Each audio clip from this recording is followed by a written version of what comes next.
Nossa viagem de acampamento começou de maneira comum, quase entediante.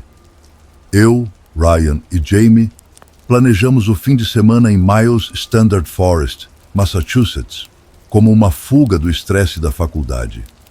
Jamie, mais experiente, guiou-nos até um local isolado, um campo aberto às margens de um rio, cercado por árvores densas. Não havia mais ninguém por perto, o que parecia perfeito para uma noite tranquila de fogueira, cervejas e conversas. Montamos nossas tendas e nos acomodamos ao redor do fogo. O cheiro de madeira queimada misturava-se com o ar úmido da floresta, criando um ambiente relaxante. O calor da chama iluminava nossos rostos, lançando sombras tremulantes na vegetação ao redor. As horas passaram e as histórias fluíam, misturadas a risadas e ao estalo da lenha queimando. Mas logo algo chamou minha atenção. Na penumbra, perto da linha das árvores, vi algumas silhuetas. Eram homens, vestidos com roupas sujas e carregando mochilas pesadas. Não vi armas, mas a maneira como se moviam, lentos e calculistas, me inquietou. Apontei para meus amigos. Jamie franziu o senho, claramente desconfortável. Ele nos alertou de que a caça naquelas florestas era ilegal e que nem sequer era temporada. Ryan, menos preocupado, riu, achando que estávamos exagerando. Optamos por ignorá-los, mas a imagem daqueles homens persistia em minha mente. A noite caiu e nos recolhemos às tendas. A floresta viva, com sons de grilos e folhas farfalhando, criava um ambiente quase aconchegante, mas dormir era um desafio. O colchão inflável fino sob meu corpo me deixava desconfortável e eu me revirava constantemente. O tempo passou e eu comecei a aceitar que o sono seria escasso. Foi quando ouvi os passos. No início, pensei que era Ryan ou Jamie voltando do banheiro improvisado na mata. Mas não ouvi nenhum zíper sendo aberto, nenhum som de alguém saindo da tenda. O barulho era sutil, mas próximo. Pisadas cuidadosas, múltiplas. 2 ou 3 pares de pés, talvez mais, movendo-se em linha reta na direção de nossas tendas. Meu coração acelerou. Fiquei imóvel, esperando que passassem. Pela fina lona da tenda, tentei enxergar alguma luz, uma lanterna, qualquer coisa que denunciasse sua presença, mas não havia nada além da escuridão. Eles estavam nos evitando. A sensação de ser observado se intensificou à medida que os passos se aproximavam. Eles passaram a poucos metros de nós, movendo-se com precisão, como se tivessem um destino certo.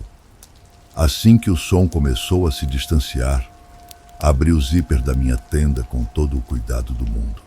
No mesmo instante, Ryan fez o mesmo. Nossos olhos se encontraram por um breve momento antes de nos virarmos para a trilha. Eram sombras quase indistintas na noite, mas estavam lá, ainda caminhando, indo para algum lugar na floresta. Despertei Jamie rapidamente. Ele ouviu nossa história e, para nossa surpresa, pareceu ainda mais inquieto que nós. Ele já havia acampado muitas vezes, conhecia os sons da floresta, e aquilo não fazia sentido.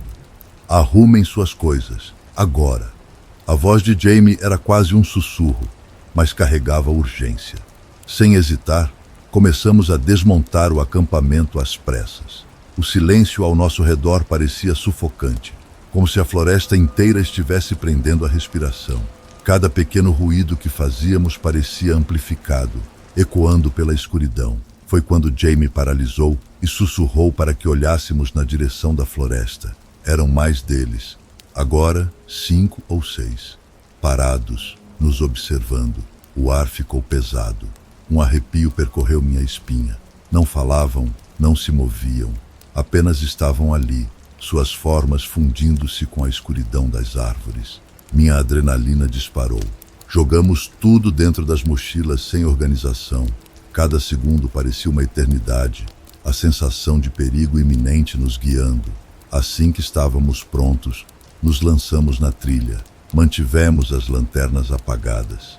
A escuridão era quase absoluta, mas qualquer luz poderia denunciar nossa fuga. Seguimos o caminho às cegas, nossos pés tropeçando em raízes e pedras. O silêncio atrás de nós era mais aterrorizante do que qualquer ruído. Eles ainda estavam lá, nos seguindo. A caminhada de volta parecia interminável. Ouvíamos estalos ocasionais atrás de nós, mas não ousávamos olhar para trás. O medo era um peso invisível sobre nossos ombros. Depois de minutos que pareceram horas, avistamos o carro. Correndo, destravamos as portas e entramos apressados. Jamie ligou o motor com mãos trêmulas e pisou fundo no acelerador. A estrada sinuosa se desenrolava à nossa frente, a floresta se tornando um borrão ao nosso redor. Só quando nos distanciamos o suficiente começamos a respirar de verdade. Nunca descobrimos quem eram aqueles homens ou o que faziam na floresta naquela noite. Mas uma coisa é certa, eles sabiam que estávamos lá. E aquilo não foi um encontro acidental. Depois daquela noite, passamos dias tentando racionalizar o ocorrido. Talvez fossem apenas viajantes como nós, acampando na escuridão para evitar problemas. Mas então, por que nos observaram daquela maneira? Por que se moviam sem luz alguma? Cada um de nós lidou com aquilo de maneira diferente. Ryan decidiu não falar sobre o assunto, como se ignorá-lo o fizesse desaparecer. Jamie, o mais experiente, jurou nunca mais voltar àquela floresta. E eu? Bem, até hoje evito olhar para dentro das árvores ao dirigir à noite.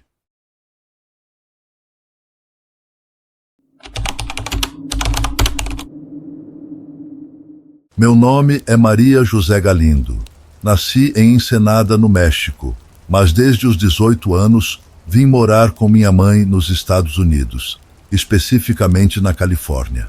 Antes eu morava com meu pai e meus 2 irmãos, mas quando ele se casou novamente, teve alguns problemas com a nova esposa e foi por isso que decidi me mudar com minha mãe.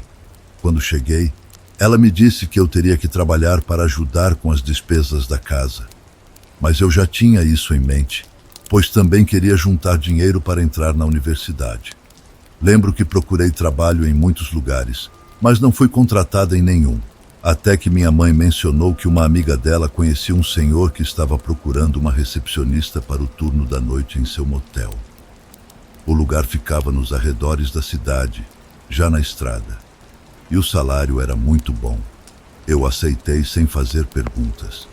Estava desesperada para conseguir um emprego e ter meu próprio dinheiro, e sempre preferia a noite ao dia. Então, não tinha problema em trabalhar nesse turno. Minha mãe me emprestaria seu carro e eu o devolveria pela manhã, antes dela sair para o trabalho. Tudo parecia perfeito. Então, fui ao lugar para a entrevista e fui contratada imediatamente. O senhor me mostrou o lugar. Era um motel de beira de estrada e tenho que dizer, estava bastante descuidado. Parecia um lugar antigo, fora de época. Os quartos tinham papel de parede floral e os móveis também eram bem antigos. Sem dúvida. A primeira coisa que pensei foi que eu nunca me hospedaria naquele lugar. Mas enfim, isso não me incomodava. O senhor me disse que quase não recebiam hóspedes naquela época do ano. Estávamos em janeiro, logo após as festas de fim de ano, então o lugar estava bem tranquilo. Ele disse que havia noites em que o motel não recebia nenhum hóspede, então seria algo fácil para mim. Pelo menos foi o que ele disse. No meu turno, não haveria mais nenhum funcionário além de mim, pois a camareira chegava de manhã. Meu trabalho seria apenas estar na recepção e levar os hóspedes aos quartos, se necessário. Parecia muito fácil. Chegou minha primeira noite de trabalho. Cheguei ao lugar às 10 da noite, onde o senhor já me esperava. Ele atendia seu próprio motel durante o dia, me deu as últimas instruções e foi embora. Quando ele saiu, a sensação de solidão naquele lugar era incrível. Podia ver lá fora pela porta de vidro e só via a escuridão da estrada. Era algo intimidante.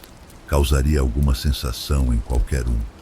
Por mais corajoso que fosse, para me distrair, comecei a jogar alguns jogos que tinha baixado no meu telefone, pois não havia sinal nem internet no lugar. Se quisesse fazer uma ligação, tinha que ser pelo telefone da recepção. De repente, o telefone começou a tocar. Levei um susto, pois estava em completo silêncio quando ouvi o toque. Quando fui atender, vi que era uma ligação do quarto número 7. Achei estranho, pois, segundo eu, não havia ninguém hospedado ali naquela noite. Quando cheguei, não vi nenhum carro estacionado. E o senhor também não me disse nada. Mesmo assim, atendi o telefone e ninguém respondeu. Fiquei alguns segundos perguntando quem era, mas continuaram sem responder. Desliguei o telefone e não soube o que fazer. Somente fiz o sinal da cruz e comecei a me sentir tensa, e a única coisa que me ocorreu foi sair e ir até aquele quarto para ver se havia alguém e perguntar se precisavam de algo. Peguei meu telefone e caminhei até o quarto 7. As luzes estavam apagadas e não havia nenhum barulho. Mesmo assim, bati na porta várias vezes e ninguém respondeu.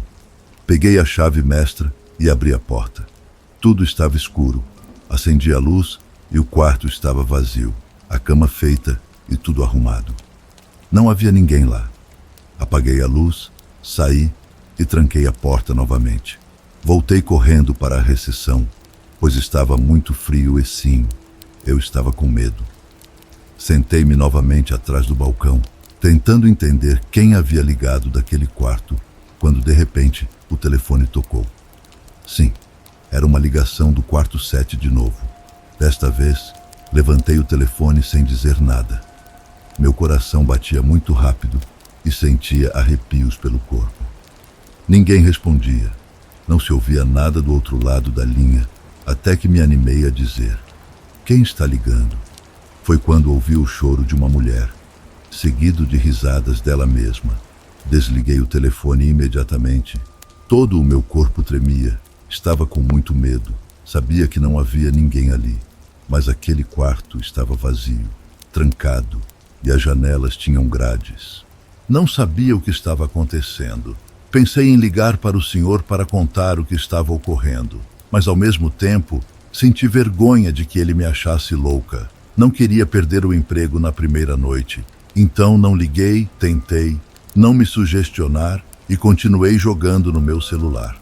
Às 3 da manhã, o sono estava me vencendo, então decidi ir para o quartinho atrás da recepção.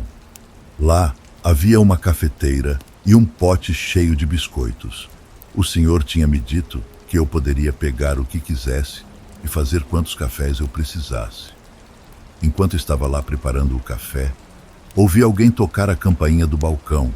Desliguei a cafeteira e dei uma ajeitada no cabelo para sair e atender o cliente ou clientes que tinham chegado. Saí com um sorriso esperando recebê-los, mas quando cheguei à recepção, não havia ninguém. Saí correndo para ver se via alguém indo embora, sei lá, mas não havia absolutamente ninguém. Enquanto estava lá fora, vi pelo canto do olho uma luz de um quarto que acendeu e apagou. Então, fui até aquele quarto que era o número 3 e vi uma silhueta passando pela janela. Bati na porta várias vezes, mas ninguém abriu, até que ouvi a voz de uma garota lá dentro. Com uma voz muito amável, ela perguntou o que eu precisava. Fiquei surpresa que houvesse uma hóspede naquela noite, então apenas perguntei se estava tudo bem. E ela respondeu que sim, com uma voz muito gentil. Eu disse que qualquer coisa que precisasse, eu estaria na recepção, mas ela não respondeu mais. Então voltei a me sentar atrás do balcão. E alguns momentos depois, recebi uma ligação. Era o dono do lugar, perguntando se estava tudo bem, pois ele tinha uma sensação de que algo estava errado no motel. Achei estranho ele me dizer isso, mas respondi que estava tudo bem, que tinha acabado de perguntar à nossa hóspede se estava tudo em ordem e ela tinha dito que sim. O senhor me interrompeu dizendo qual hóspede alguém chegou, depois que eu fui embora. Eu respondi que não, que supus que já estava quando eu cheguei, pois durante todo o meu turno, ninguém havia chegado para se hospedar no motel. Ele desligou, dizendo: "Estou indo até aí." Eu estava assustada. Tinha certeza de que havia uma mulher naquele quarto com quem eu havia falado, então decidi ligar para o dormitório. O telefone tocou por muito tempo, até que alguém atendeu. Essa era a prova de que havia alguém lá, eu falei, mas ninguém respondeu. Então decidi desligar, tranquei a recepção até o senhor chegar. O medo que sentia era algo incrível, difícil de explicar. O senhor chegou depois de uns 30 minutos. Vi ele pelo vidro. Ele foi diretamente para onde estavam os quartos. Então eu saí atrás dele dizendo para ter cuidado. E quando ele abriu a porta, estava completamente vazio. Tudo estava do jeito que era para estar, exatamente como a camareira tinha deixado. Ele trancou o quarto novamente e me disse que isso já estava acontecendo há algum tempo, que por isso os recepcionistas daquele turno tinham renunciado, pois não aguentavam tudo o que acontecia naquele lugar. O senhor não sabia mais o que fazer. Parecia bastante desesperado. Ele me contou que o lugar já era muito velho. Disse que seus avós o haviam construído há muitos anos e era o negócio da família por gerações.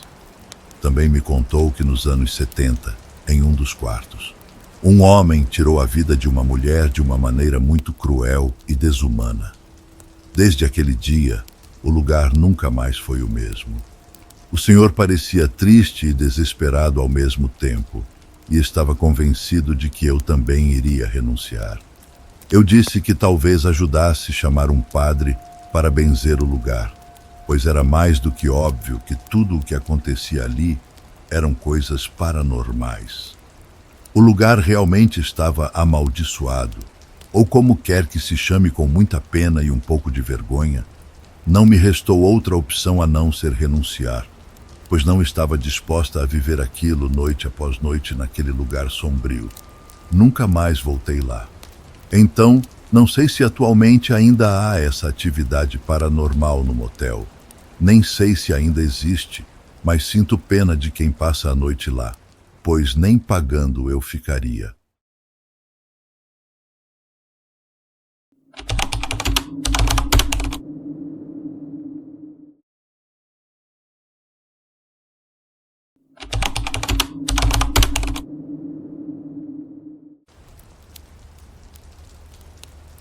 Meu nome é Juan Carlos, tenho 21 anos e nunca tive problemas em revelar minha identidade. Passei anos acompanhando este fórum, mas apenas agora reuni coragem suficiente para compartilhar o que aconteceu comigo. Muitos riram dessa história quando a contei, mas só minha família e eu sabemos o terror que vivi. Eu tinha 12 anos quando tudo aconteceu. Era um domingo comum e, como de costume, minha família e eu fomos à missa. Meus pais eram muito religiosos e faltar à igreja não era uma opção. Ao sair, seguimos para um mercado para comprar algumas coisas para o café da manhã. Minha mãe, minha irmã e eu fomos até a seção de pães, que naquele momento estava completamente vazia. Enquanto minha mãe escolhia alguns pães, me afastei um pouco para pegar um saco para guardá-los. Foi então que senti algo estranho. Não sei explicar, mas uma energia gelada percorreu minha espinha, como se algo me obrigasse a olhar para trás. E eu olhei. Por uma fração de segundo, vi algo se agachar rápida e impossivelmente atrás da prateleira. Meu coração disparou. O que quer que fosse, não se movia como uma pessoa comum. Era um homem alto, mas não humano. Todo seu corpo era negro, mas não como uma pessoa de pele escura. Ele era negro absoluto, um vazio ambulante. Sua pele, suas roupas, seus olhos, seu chapéu, tudo era uma escuridão sem fim, um buraco onde deveria haver um rosto. Senti minhas pernas fraquejarem. Um vômito seco subiu à minha garganta e, antes que eu desmoronasse, minha mãe surgiu ao meu lado e me segurou. Seu rosto estava pálido, os olhos arregalados. Ela também tinha visto. Não foi nada, ela sussurrou apressadamente, tentando esconder o nervosismo. Era só a sombra do seu pai. Ela queria me acalmar, mas seu olhar traía a própria mentira. Meu pai realmente estava se aproximando, e tentei me convencer de que era apenas um truque da luz, um reflexo estranho. Mas ao chegarmos em casa, minha mãe me chamou para o quarto sem dizer nada. Pegou um círio, uma vela abençoada da igreja, e passou pelo meu corpo. A chama se apagou. Ela franziu a testa e acendeu de novo. A chama se apagou outra vez, como se algo a estivesse soprando. Mas o quarto estava fechado, sem qualquer corrente de ar. Ela insistiu, tentando esconder o medo, mas a vela continuava a se apagar, como se uma força invisível não permitisse que o ritual se completasse. Naquela noite, comecei a passar mal. A febre veio do nada, e uma fraqueza absurda tomou conta de mim.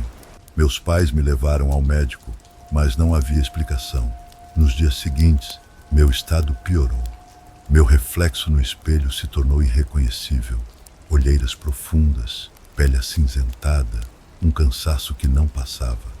Comecei a ouvir passos na casa, arranhões nas paredes, objetos mudando de lugar sozinhos. O terror não me deixava dormir, e quando eu finalmente apagava, acordava tremendo, sentindo uma presença junto a mim. No quarto dia, parei de comer. Foi quando minha mãe decidiu procurar ajuda. A primeira mulher que consultamos não conseguiu fazer nada. Nem a segunda, nem a terceira. Mas esta última disse algo que gelou os ossos da minha mãe. Um velho maldito quer levá-lo. Minha família estava desesperada. Finalmente, uma tia do meu avô nos levou até uma última curandeira. Ao nos ver, ela nem perguntou o que estava acontecendo. Apenas anotou um endereço e disse: "Levem-no agora." Fomos imediatamente. Chegando ao local, uma mulher nos recebeu e me puxou para dentro, ignorando todas as pessoas que esperavam atendimento. Meus pais tiveram que sair. A mulher pediu que eu ficasse apenas de roupa de baixo, sentasse num canto e fechasse os olhos. Não importa o que aconteça, não abra os olhos. O ritual começou. Ela rezava em voz baixa, mas então sua voz mudou. Tornou-se grotesca, distorcida, como se outra coisa falasse através dela. As palavras não eram em um idioma que eu reconhecesse. Sons vinham de todos os lados, passos, objetos caindo, uma presença pesando no ambiente. Eu quis olhar, mas não olhei. Depois de quase uma hora, tudo silenciou. Quando meus pais entraram no quarto, a mulher explicou: "Quase não consegui. Quase o levaram. Saímos dali apressados. E foi só então que percebi. Minhas olheiras sumiram, minha pele voltou ao normal. E a fome que eu não sentia havia dias retornou com força. Naquele dia, a comida teve um sabor diferente, como se eu tivesse renascido. Desde então, nunca mais vi aquele homem de sombras.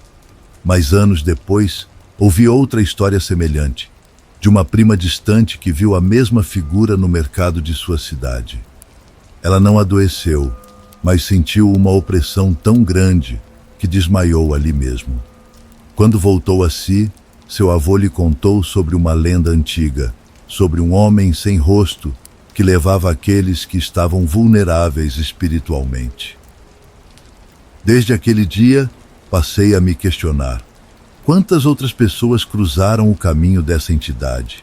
E se eu tivesse olhado para trás naquela noite do ritual, o que teria acontecido comigo?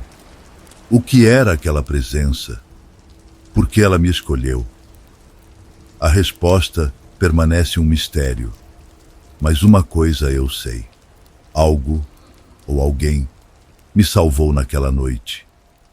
E nunca deixei de agradecer por isso.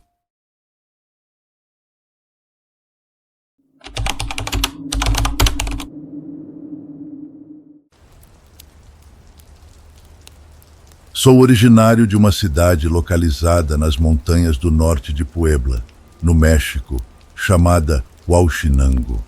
Quando eu era criança, o lugar tinha muita paz e segurança. Eu podia sair sozinho na rua, brincar e nunca acontecia nada. Lembro-me de sair para brincar com os amigos tarde da noite, no nevoeiro e na garoa. Era uma das poucas coisas divertidas que tínhamos morando num lugar tão pequeno. Uma das coisas estranhas que meus amigos e eu fazíamos na infância era entrar furtivamente no cemitério municipal, quando ele estava fechado. O local ficava no centro da cidade e lá começávamos a brincar de esconde-esconde entre os túmulos. Sei que parece estranho, mas éramos crianças de cerca de 8 anos de idade e não entendíamos o perigo. Além disso, havia uma certa adrenalina ao pensar que algo pudesse correr atrás de nós naquele lugar. Não fizemos isso muitas vezes, mas todos nós achávamos muito divertido.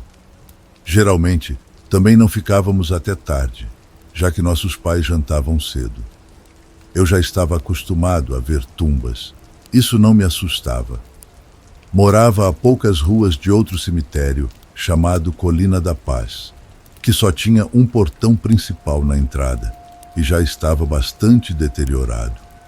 O muro que o cercava havia desabado com a chuva, então as pessoas entravam a qualquer momento. Naquela época, minha mãe estava cursando enfermagem e a escola ficava ao lado desse cemitério. Às vezes, ela me pedia para acompanhá-la, e isso me permitia observar tudo de perto. Meu pai, Chuco, assim como meu avô, era um homem forte e de grande caráter. Ele me ensinou muitas coisas que talvez, para a maioria das crianças e até mesmo para alguns adultos, não fossem comuns. Ele me ensinou a pintar, consertar canos, fazer pequenos trabalhos elétricos e outros afazeres domésticos. Sou muito grato a ele por tudo o que me ensinou e até hoje sinto sua falta. Ainda me lembro dele com muito carinho. Infelizmente, meu pai faleceu devido a diabetes que o afligia e a um câncer que o atingiu. Ele nos deixou quando eu tinha 12 anos. Sua morte foi muito difícil para mim, mas me fez amadurecer repentinamente, seguir em frente e me tornar independente. Ele faleceu no dia 20 de outubro, próximo às festividades do Dia dos Mortos aqui no México. Como muitos não sabem, é costume ir aos cemitérios nos dias 1º e 2 de novembro para enfeitar os túmulos com flores, levar comida aos mortos e lembrar dos entes queridos que, segundo a crença, vêm nos visitar. No primeiro ano após a morte do meu pai, decidi ir ao cemitério antes das festividades para consertar seu túmulo, aproveitando a proximidade do seu aniversário. Como chove na maior parte do ano, você pode imaginar como ficam os túmulos, sujos, úmidos e abandonados. Eu não queria que o túmulo do meu pai estivesse assim quando o cemitério estivesse cheio de gente. Então, um dia, ao sair da escola, peguei alguns utensílios de limpeza, um pouco de tinta e um pincel e fui até lá fazer uma manutenção. Felizmente, o céu estava limpo naquele dia. Então eu sabia que poderia trabalhar em paz, sem medo da chuva. Cheguei ao cemitério por volta das 16h30. Cumprimentei o vigia e fui direto ao túmulo para começar a limpeza. A lápide estava muito úmida, sem pintura e desgastada. Então comecei imediatamente a trabalhar. Já existiam celulares na época, então coloquei uma música em volume baixo para não me sentir sozinho naquela parte do cemitério. Isso me ajudou a me animar e me sentir acompanhado, pois vi um casal de crianças um pouco mais novas que eu, brincando de pega-pega entre os túmulos. Isso me trouxe lembranças da minha infância. Presumi que morassem perto dali ou que estivessem acompanhando os pais, mas pelo menos eu não estava sozinho. O tempo passou muito rápido. O som da minha música e das risadas das crianças me ajudaram a terminar o trabalho de forma satisfatória. Eu sabia que se meu pai pudesse ver aquilo, ele ficaria orgulhoso de mim. Terminei por volta das 18h30. Não era tão tarde, mas devido ao fim do horário de verão, já escurecia mais cedo do que o normal, e eu não percebi. Vendo que as crianças não estavam mais por lá, peguei minhas coisas e saí, mas não antes de me despedir do meu pai. No caminho para a saída, ouvi novamente o som das crianças correndo. Consegui ver uma delas escondida atrás de um túmulo. Passei por ele e a criança se despediu de mim, acenando suavemente com a mão. Retribuí o aceno e continuei meu caminho. Quando cheguei ao portão principal, vi que já estava fechado e que o vigia me esperava. Boa noite, garoto. Já está escuro. Eu estava esperando por você. Pensei que algo tivesse acontecido, disse ele. Não, desculpe. Me distraí e o tempo passou muito rápido, respondi. Que bom que terminou. Imagino que tenha dado muito trabalho. Mas tome cuidado. Estar sozinho nessas horas em um cemitério pode ser assustador, né? Ele fez a pergunta em tom de brincadeira e eu respondi sem pensar muito. No começo, quando cheguei, me senti sozinho, mas depois liguei a música e comecei a trabalhar. Além disso, as crianças também estavam por perto brincando de esconde-esconde, o que me fez sentir melhor. O vigia me olhou surpreso. Crianças? Quais crianças? Um casal de crianças, um pouco mais novas que eu, com cerca de 10 anos. Elas brincavam entre os túmulos. Acho que ainda devem estar lá, porque, no caminho para a saída, vi uma delas brincando e acenando para mim. O vigia franziu a testa e respondeu com um tom sério. Não se assuste nem leve a mal, mas ninguém chegou aqui com crianças. Na verdade, estou me comunicando por rádio com meu companheiro, que está do outro lado do cemitério. Vimos todas as pessoas saindo e a única que faltava era você. Podemos ouvir sua música, então resolvemos esperar mais um pouco. Um arrepio percorreu meu corpo. Mas não pode ser. Tem certeza de que nenhuma criança entrou para brincar? Absoluta. Meu parceiro e eu estamos atentos porque houve muitos casos de túmulos saqueados ultimamente. Até agora, nesta tarde, a única pessoa que esteve por aqui foi você. Senti um calafrio, mas apenas agradeci ao vigia e segui para casa. Quando cheguei, minha mãe e minha avó estavam me esperando na frente, preocupadas. Expliquei que tinha perdido a noção do tempo enquanto limpava o túmulo, mas que tudo tinha ficado muito bonito. Durante o jantar, contei à minha avó sobre o que o vigia me dissera e mencionei as crianças. Ela me perguntou se eu não sentia medo. Na verdade, não. Me senti confortável e quando saí, vi uma das crianças brincando. Ele se despediu de mim com carinho. Minha avó, com sua sabedoria, me respondeu. Talvez fossem anjos da guarda, protegendo você naquele momento. Mas também há seres sombrios que fingem ser bons, com outras intenções. Nunca vá sozinho a esses lugares, especialmente à noite. Suas palavras ficaram gravadas em minha mente, mas com todo o amor de avó, ela me disse para não me preocupar, pois sempre estaria orando por mim. Sou grato por tudo ter corrido bem naquele dia. Se eram anjos ou algum outro tipo de ser, nunca saberei. Ainda me lembro do rosto da criança que se despediu de mim. Embora já tenham se passado anos, continuo visitando o túmulo do meu pai Chuco, que hoje também é o túmulo do meu irmão. E um dia será o meu. Enquanto isso, sei que, onde quer que estejam, os anjos continuam cuidando de mim.